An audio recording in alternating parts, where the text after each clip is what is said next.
Buenos días, estimados estudiantes. Reciban un cordial saludo de parte de la licenciada Isabel Pivaque del área de Lengua y Literatura. El tema que veremos el día de hoy será el reportaje, donde vamos a hablar sobre sus características, estructura, tipos de reportaje, cómo se elabora un reportaje.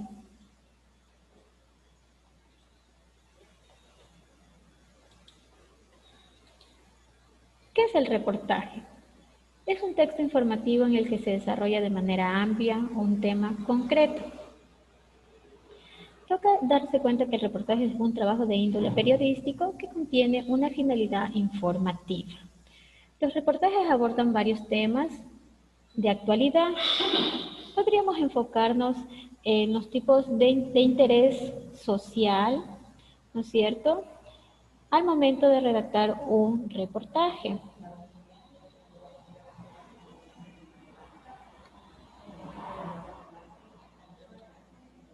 Dentro de las características del reportaje tenemos la capacidad de observación. ¿Qué debe de realizar la persona que va a realizar el reportaje? Apego a la realidad, viveza en el estilo y cuidado en el lenguaje. Debe utilizar un tono narrativo al alcance del lector medio, donde debe utilizar un término muy sencillo, tiene que tener coherencia al momento de redactarlo. También debe realizar un manejo de fuente informativa, porque hay que tener claro que el reportaje no es lo mismo que elaborar una noticia, ya que el reportaje necesita proporcionar información complementaria. Descripción adecuada de la naturaleza del tema. Estas son las características del reportaje. Dentro de su estructura tenemos la siguiente: título, tenemos una entrada, un cuerpo y un cierre. Tiene la estructura similar a la de una noticia. Al momento nosotros de realizar el titular de un reportaje, este tiene que acercar al contenido del reportaje. Aquí les he puesto un pequeño ejemplo de un titular: 3 de cada 5 escolares han consumido alcohol. Nosotros al momento de leer el contenido de este reportaje ya sabemos el tema que va a abordar. Dentro de la entrada pretende captar la atención del lector. Aquí tenemos una pequeña entrada en relación al titular, ¿no es cierto? Muchos hacen la curiosidad y porque consideran que si no, nada malo. Según revela la encuesta de Ipsos Apoyo, el 61% de ellos han tomado licor en presencia de sus padres. Entonces nosotros al momento de leer esta entrada, nosotros ya tenemos una idea clara del contenido del reportaje. También hablamos sobre, dentro de la estructura, lo que sería el cuerpo, donde los párrafos consiguen desarrollar el tema. Podríamos decir que dentro de lo que es el cuerpo del reportaje son párrafos que se ocupan de desarrollar el tema del reportaje en sí mismo. Siempre están interconectados y con coherencia, los que le acabé de decir hace un momento. Al momento de nosotros redactar nuestro reportaje, este reportaje tiene que tener coherencia, tiene que tener un contenido sencillo para que el lector o receptor lo pueda apreciar. Si hablamos de un cierre, el reportaje puede terminar con algunas conclusiones que propongan una reflexión. Concluye al escrito con oraciones que dejan una sensación que hubo un cierre. Una pequeña reflexión al finalizar nuestro reportaje. Dentro de lo que es su estructura, el formato en que se presenta el reportaje es más extenso que de un artículo normal. Puede oscilar entre una página y media hasta 10 páginas, dependiendo de la publicación o de lo que vamos a escribir. Por lo general, sobre las especialidades de un tema determinado, reportajes de mayor extensión que un periódico diario, en parte dividido a que tienen una periodicidad mayor. Lo que les decía hace un momento, el reportaje lo podemos realizar dentro de lo que es un periódico, una prensa escrita, lo podemos realizar en una revista, De igual forma lo podemos realizar en lo que es la Internet.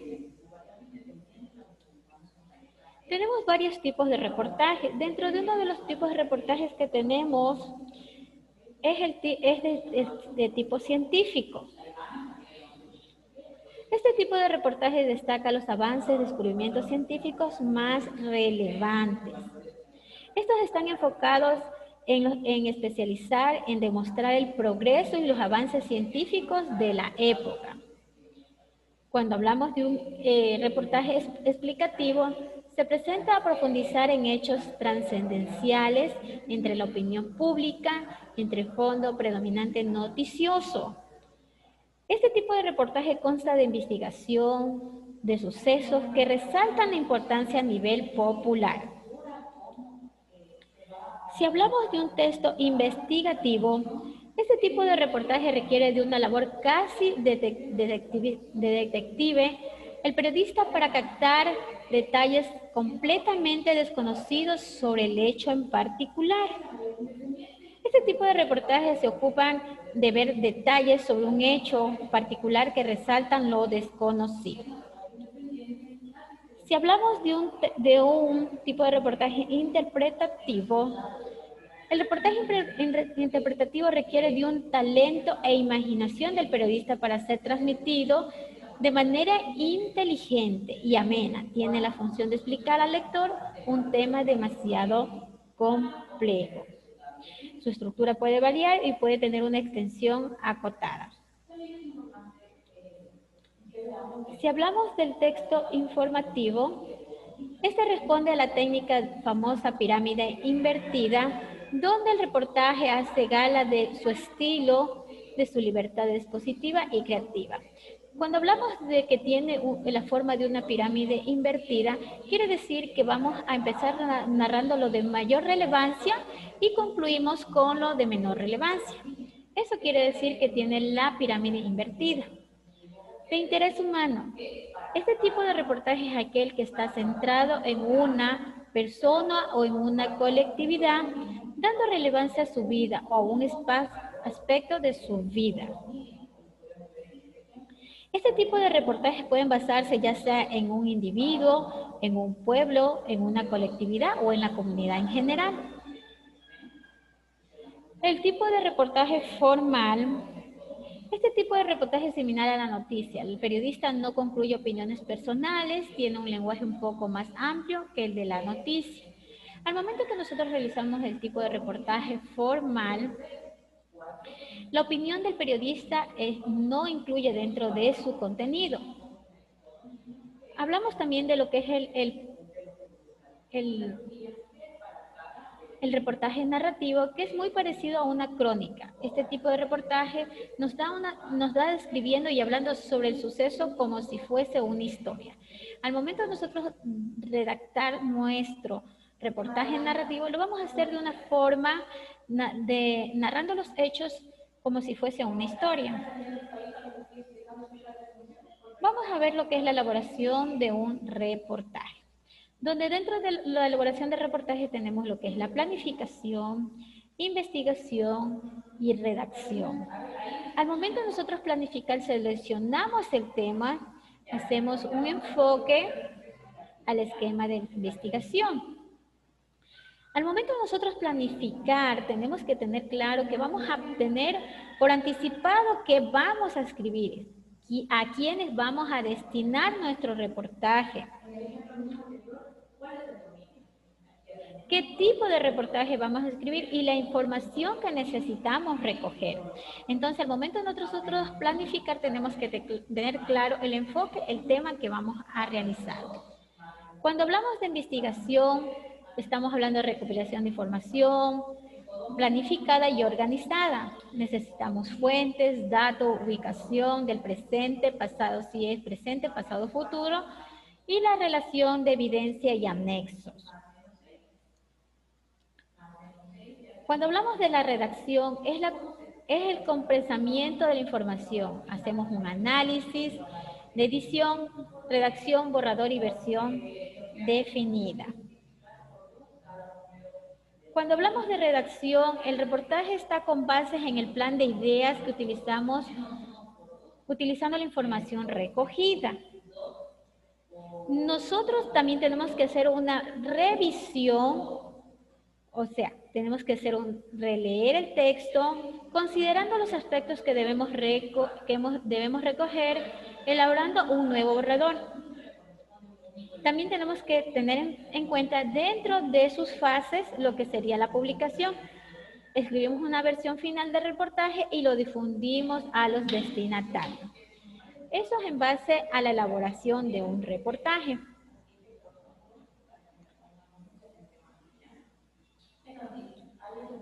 ¿Alguna inquietud o duda, mis estimados estudiantes, en relación al tema que hemos visto el día de hoy, que es el reportaje?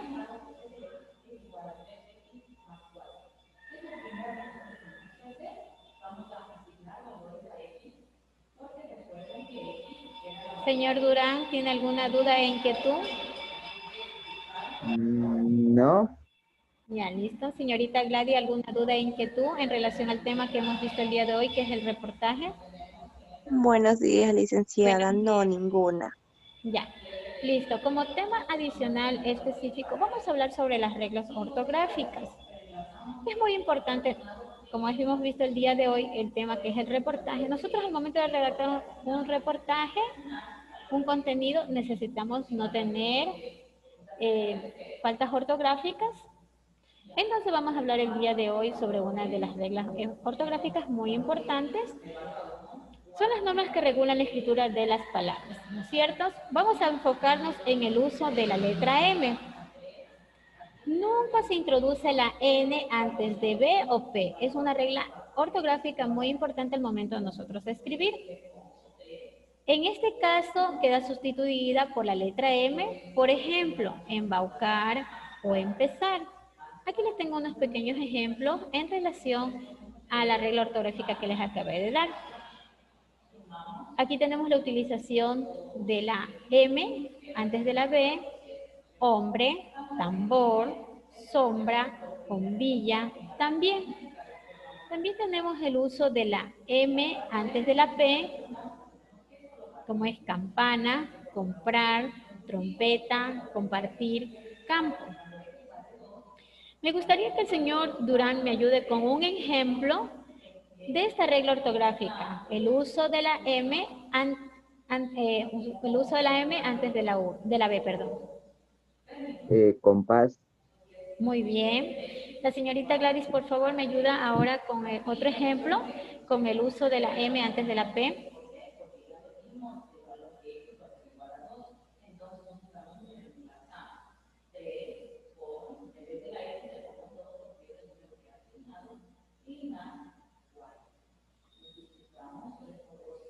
Señorita Gladys. Pambil. ¿Perdón?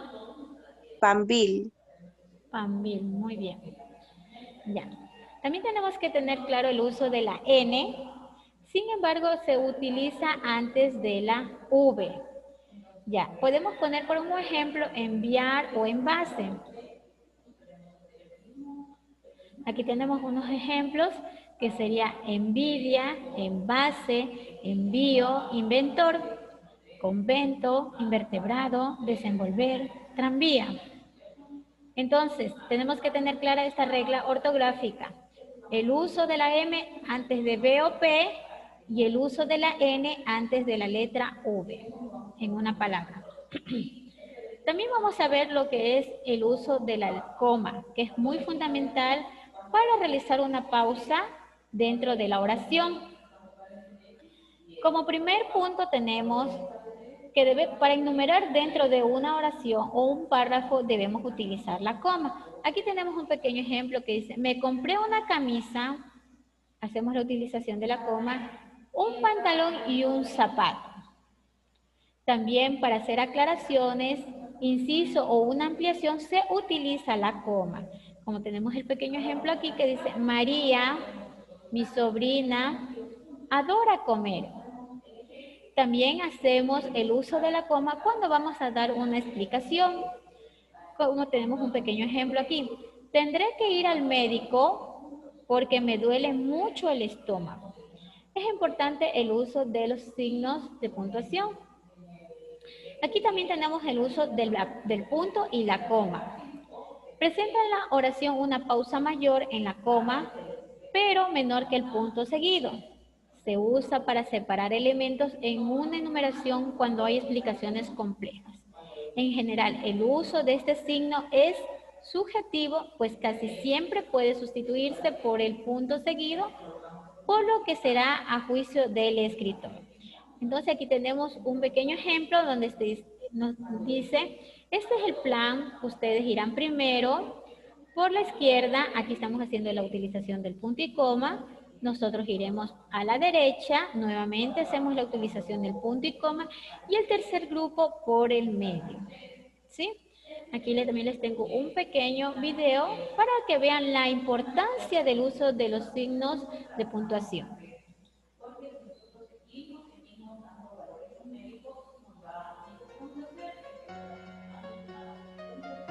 La familia Martínez ha recibido una carta de la hija, María, que está de campamento en Segovia.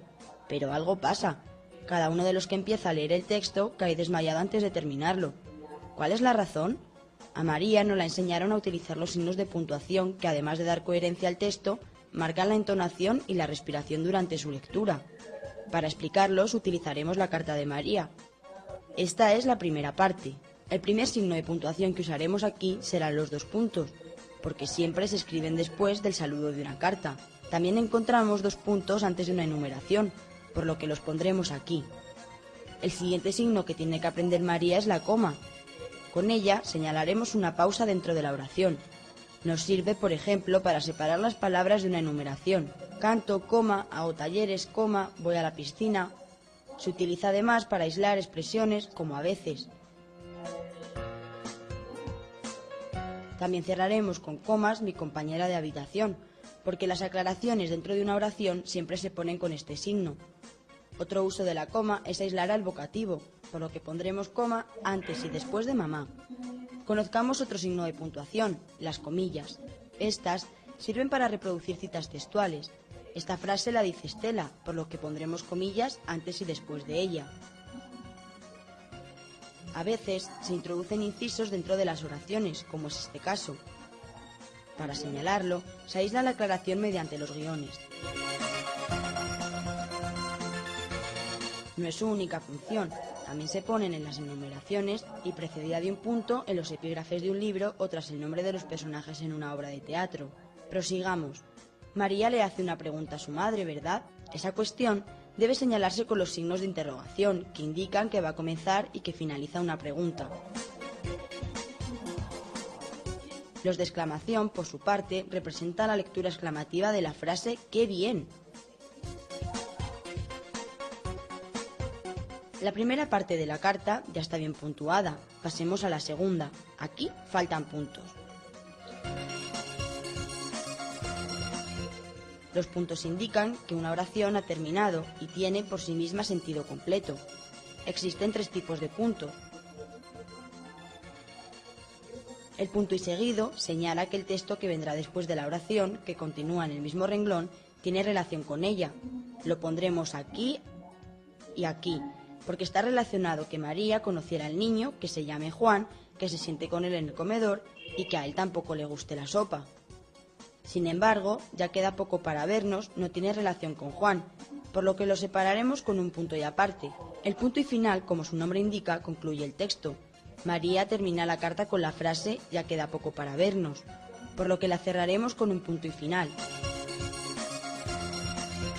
Pero María ha puesto de postdata, tengo tantas cosas que contaros. Una frase inacabada que como tal se concluye con 3 puntos que indican que una oración está incompleta. Pero hay más signos que María no ha utilizado. Las comas simples se utilizan para enmarcar significados o para señalar palabras donde no se puede utilizar la cursiva. El paréntesis señala aclaraciones que se producen en una oración, como la provincia donde se encuentra el pueblo, fechas o números. Si va detrás de números o letras es que está señalando una enumeración. Los corchetes tienen una función parecida a los paréntesis. Señalan datos aclaratorios, traducciones fonéticas o los capítulos en los que se encuentra un fragmento de texto. Si encierran 3 puntos, quiere decir que se está omitiendo una parte del texto.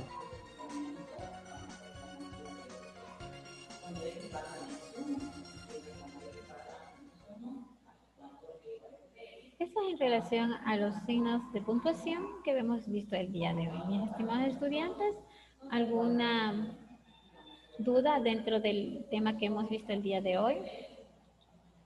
Sobre el reportaje, sus características, su estructura, los tipos de reportaje. ¿Alguna duda? No, todo bien, licenciada.